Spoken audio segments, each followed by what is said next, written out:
In today's video, I'm going to teach you how to add links in Google Slides, whether you're creating a presentation for work, school, or a personal project. Adding hyperlinks can enhance your slides and provide direct access to additional resources or websites. So let's dive right in.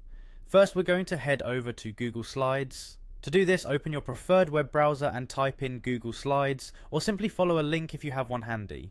Once you're there, you'll notice a sign in button. Click on it and enter your Google account details if you haven't already logged in. If you don't have an account, you might need to set one up first, but assuming you're logged in, let's move on. Now that you're signed in, your Google Slides homepage will display. From here you can see any recent presentations you've worked on. To create a new one, look for the option that says blank presentation, or feel free to choose a template that fits your needs from the template gallery.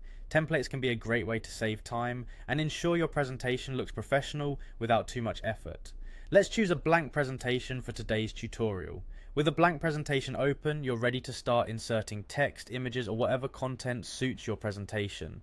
To add a hyperlink, you need to first select the text or image you plan to link. Simply click on the text box and type out the word or phrase you want to transform into a link, or select an image already present in your slide.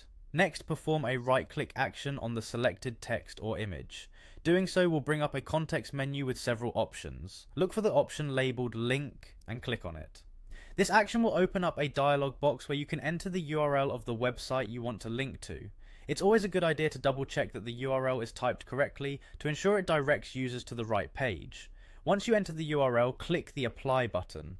You'll know you've successfully added a link if the text is underlined, which indicates it's clickable.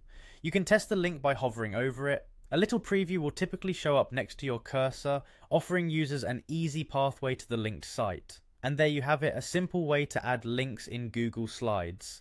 This small touch can significantly enhance your presentation by providing your audience with the additional resources or information they may need. Thanks for watching, and I hope you found this guide helpful. Don't forget to subscribe and hit the bell icon for more tips and tutorials on mastering Google Slides and other productivity tools.